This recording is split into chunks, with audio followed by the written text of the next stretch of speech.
செந்தில் ஜோதிட வாஸ்து கன்சல்டன்ட் சென்னையிலிருந்து. இப்போ பார்த்தீங்கன்னா இந்த மாதம் பார்த்தீங்கன்னா நம்ம அந்த ஐப்பசி மாத பலன்களை தான் பார்க்க போகிறோம். அதுக்கு முன்னாடி இந்த ஐப்பசி மாதம் பார்த்தீங்கன்னு வச்சுக்கிங்களேன், பொதுவாக என்னென்னாக்கா இந்த ஐப்பசி மாதம் பார்த்தீங்கன்னா நிறைய விழாக்கள் உள்ள மாதம்.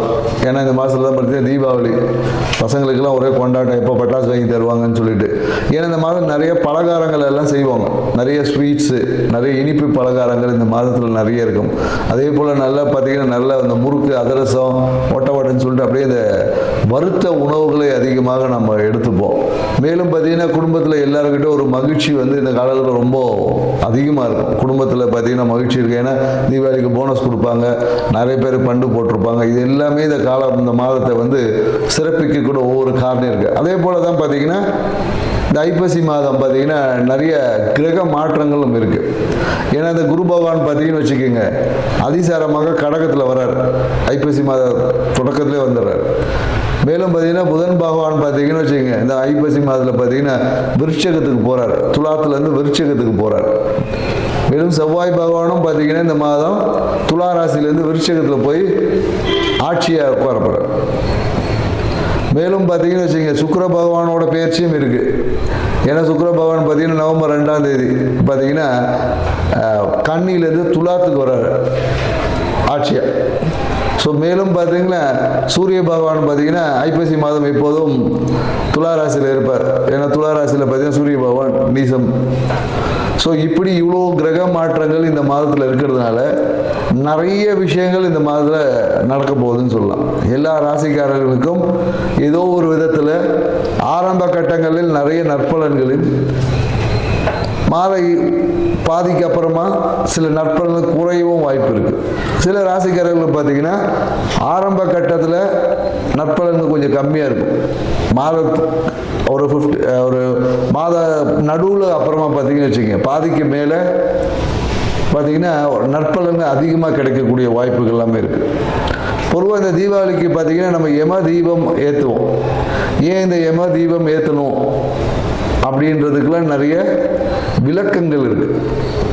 ஏன்னா யம தீபம் ஏற்றி இந்த மாதத்தில் பார்த்தீங்கன்னா காலையில் தீபாவளிக்கு காலையில் சுட சுட மட்டன் சாப்பிட்றது, நல்லா காலையில் கறி சாப்பிட்றது, மேலும் கங்காஸ்தானங்கள் காலையில் விடிய காலையில் கங்காஸ்தானம் செய்வோம். ஸோ இந்த மாதிரி நிறைய நிகழ்வு எல்லாமே இந்த மாதத்தில் இருக்கும். இந்த மாதத்து இதெல்லாம் ஏன் செய்யணும் அப்படின்ற ஒரு இருக்குது. ஏன்னா இதுக்கு ஆன்மீகத்தில் நிறைய விஷயங்கள் சொல்லியிருப்பாங்க. ஏன்னா நரகாசுரனை வதம் பண்ணதுனால நம்ம அதை கொண்டாடுறோம் அப்படின்னு சொல்கிறாங்க. இங்கே நரகம் என்னாவே என்ன சொல்லுவோம்னா, நம்ம இருட்டு, குளிர்ச்சி, இது ரெண்டு தான் நரகம். ஏன்னா இருட்டில் தான் பார்த்தீங்கன்னா பயம் இருக்கும். ஏன்னா நரகத்தில் பயம் இருக்கும் இல்லையா, சொல்லியிருப்பாங்க எண்ணெய் டஸ்ட்டில் போட்டு வறுப்பாங்கன்னு சொல்லி அந்த பயம். அதே போல் குளிர்ச்சியில் பார்த்தீங்கன்னு வச்சுக்க, நமக்கு உடம்பு நடுங்கி நம்மளுடைய ரொம்ப சோம்பலாக இருக்கும். ஏன்னா இந்த ஐப்பசி மாதத்துக்கு அப்புறம் பார்த்தீங்கன்னா இருட்டோட தன்மை அதிகமாக இருக்கும், பகலோட தன்மைகள் குறையும். வெப்பத்தோட தன்மையில் காற்றுலேயே பார்த்தீங்கன்னா ஒரு சில்லு காற்றடிக்கும். காற்றுல பார்த்தீங்கன்னா குளிர்ச்சி, ஈரப்பதம் அதிகமாக இருக்கும். ஸோ அப்போ இந்த விஷயங்களை, ஏன்னா இது எல்லாமே பருவகால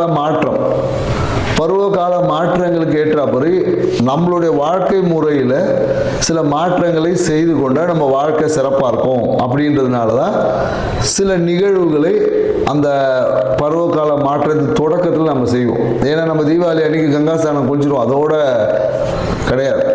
கங்காஸ்தானம்லாம் அதுக்கப்புறம் பார்த்தீங்கன்னா நைட்டு எல்லாம் 10 மணிக்கு 11 மணிக்கு சில பேர் சாயந்தரம் தான் குளிக்கிறாங்க. ஸோ அப்போ என்ன, இந்த காலகட்டத்தில் கங்காஸ்தானம் என்பதுக்கு குளிக்கணும், சுடு தண்ணியில் குளிக்கணும். ஏன்னா கங்காஸ்தானம்னாவே சுடு தண்ணியில் குளிக்கிறது தான். ஏன்னா அதுக்கு பின்னாடி பெரிய உடனே கங்காஸ்தானம்னா அப்படியே அதுக்கெல்லாம் கேட்காதுங்க. ஏன்னா அதுக்கு பின்னாடி மிகப்பெரிய மருத்துவ விஷயங்கள்லாம் இருக்குது, நிறைய இருக்குது. ஏன்னா இந்த காலகட்டம் குளிர்காலம். இந்த காலத்தில் போயிட்டு நான் வந்து குளிர்ந்த தண்ணியில் தான் குளிப்பேன்னு நிறைய வாதம் சார்ந்த விஷயங்கள் வந்துடும். ஸோ அதனால் மிதமான சூடு உள்ள தண்ணியை குளிக்கணும் அப்படின்ற ஒரு அறிவியல் விஷயத்தையும் புரிஞ்சுக்கணும். மேலும் இந்த காலகட்டத்தில் என்னென்னாக்கா வறண்ட உணவுகள், அதாவது இந்த காலத்தில் போயிட்டு நான் பழம் சாப்பிட்டாலும் சளி பிடிச்சிடும். ஃப்ரூட்ஸ்லாம் அதிகமாக இந்த காலகட்டம் எடுக்கக்கூடாது. வறண்ட உணவுகள், ஆயில் ஐட்டமாக எடுக்கணும். ஏன்னா கொழுப்புத்தன்மை நம்ம உடம்புல இருந்தால் தான் குளிரை எதிர்கொள்ளக்கூடிய ஆற்றல் நமக்கு கிடைக்கும். அப்படின்றதுனால தான் வறண்ட அந்த மட்டன் சாப்பிட்றது, வறண்ட அந்த முறுக்கு அதிரசம் இனிப்பு உணவுகளை சேர்த்துக்கொள்ளும் போது நம்மளுடைய உயிர் தன்மை நல்லாயிருக்கும் அப்படி. ஏன்னா ஆன்மீகம் சார்ந்த விஷயத்தில் நிறைய விளக்கங்கள் நிறைய பேர் கொடுத்துருப்பாங்க. ஸோ நம்ம இது வாழ்வியல் சார்ந்த விஷயத்தில் ஒரு சிறிய விளக்கத்தை நம்ம புரிஞ்சுக்கணும். எதுக்கு இந்த காலகட்டத்தில் பொங்கல் அப்போ ஏன் பொங்கல் தான் செய்கிறோம் இல்லையா, அப்போ ஏன் அதிரசம் முறுக்கெல்லாம் செய்கிறதில்லை நம்ம. ஸோ பருவ காலங்களுக்கு ஏற்ற மாதிரி நம்மளுடைய உணவு பழக்க வழக்கம் இதை தான் பாரம்பரியம் சொல்லுது. ஏன்னா நம்ம இன்னைக்கு பாரம்பரிய விஷயங்களில் நிறைய மறந்துட்டோம். தீபாவளி ஒரு சினிமா பார்க்குறதோட முடிஞ்சு போச்சு. போய் புது படம் பார்த்துட்டு 4 பட்டாசு வெடிச்சுட்டு கவுந்தடிச்சு படுத்துக்க வேண்டியதாக இருக்குது. ஸோ இது வாழ்க்கையில் நம்ம முன்னோர்கள் நமக்கு கொடுத்த வரக்கூடிய காலங்களை எதிர்கொள்ளக்கூடிய ஆற்றல் நம்ம ப்ரிப்பரேஷன். ஏன்னா மார்கழி மாதம் குளிர் தாங்க முடியாது. அதுக்கான ப்ரிப்பரேஷனை முன்னாடியிலேருந்து இந்த காலகட்டத்தில் நம்ம தொடங்கும். ஏன்னா அடுத்தது கார்த்திகை மாதம். அப்போ பார்த்தீங்கன்னா கார்த்திகை தீபம் ஏற்றுவோம். ஸோ வெளிச்சத்தை வெப்பத்தை அதிகம் பண்ணுவோம். ஸோ இந்த மாதிரியான நிகழ்வு எல்லாமே இருக்குது என்ற ஒரு புரிதலோட இந்த ஐப்பசி மாத ராசி பலன்கள் ஒவ்வொரு ராசிக்கும் என்ன மாதிரி இருக்குன்றதை நம்ம பார்க்க போகிறோம். வாங்க வீடியோக்குள்ள போகலாம். ரோகிணி நட்சத்திரக்காரங்கள் பார்த்தீங்கன்னா எப்போதும் இவங்களை அடுத்தவங்களை வழி நடத்துவது, அடுத்தவங்களுக்கு ஆலோசனை கொடுப்பது, இதில் இவங்களுக்கு அதிகமான நாட்டம் இருக்கும். குறிப்பாக என்னென்னாக்கா இவங்களோட ஒரு நட்பு ஓட்டமே பார்த்தீங்கன்னா எப்பொழுதும் ஒரு ஷஃபலிங் மாறிக்கொண்டே இருக்கும். இவங்களுக்குன்னு ஒரு ஸ்டாண்டர்டு ஒரு நண்பர்கள் என்பது இருக்காது. புதிய புதிய நட்பு வட்டங்களை உருவாக்கி கொண்டே இருப்பார்கள். ஏன்னா என்னென்னாக்கா இவங்க அந்த விஷயத்துக்கு இவங்களோட தேவைக்காகவே பெரும்பாலும் எல்லாரோட பழகுவாங்க. அது இவங்களுடைய கேரக்டரைசேஷன் அப்படி.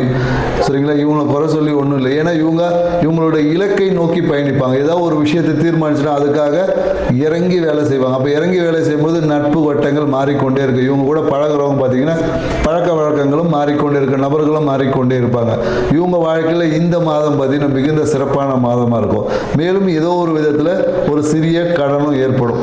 புரியுங்களா. குறிப்பாக என்னென்னாக்கா தொழில் சார்ந்த விஷயம், குறிப்பாக என்னென்னாக்கா இந்த பியூட்டி பார்லர் இந்த மாதிரி துறையில் இருக்கிறவங்களுக்கு பார்த்தீங்கன்னா இந்த காலகட்டத்தில் ஒரு சிறிய கடன் வாங்கக்கூடிய வாய்ப்புகள் இருக்குது. இல்லை நிறைய பேர் பார்த்தீங்கன்னா இந்த காலம் ஒரு பியூட்டிஷியன், பியூட்டி சார்ந்த விஷயம் இந்த மாதிரியான துறைகளில் ஈடுபடுவாங்க. குறிப்பாக இவங்க இந்த எந்த காலகட்டத்தில் கவனமாக இருக்கிறாங்கன்னா சந்திர பகவான் கும்பராசியிலும் மீன ராசியிலும் பயணிக்கக்கூடிய காலங்களில் கொஞ்சம் கவனமாக இருக்கணும். அந்த காலகட்டத்தில் எந்த ஒரு முயற்சிகளும் ஈடுபடாது. ஏதாவது ஒரு முயற்சிகளில் ஈடுபட்டாங்கன்னா அது பார்த்தீங்கன்னா பிரச்சனைக்குரியதாக மாறும். பெரும்பாலும் அந்த முயற்சிகள் எதுவும் சக்ஸஸ் ஆகாது. அதாவது சந்திர பகவான் கும்பராசியிலும் மீன ராசியிலும் போகும்போது இந்த மாதம் எந்த முடிவுகளும் எடுக்காமல் இருந்தாங்கன்னா இவங்க வாழ்க்கை சிறப்பாக இருக்கும்.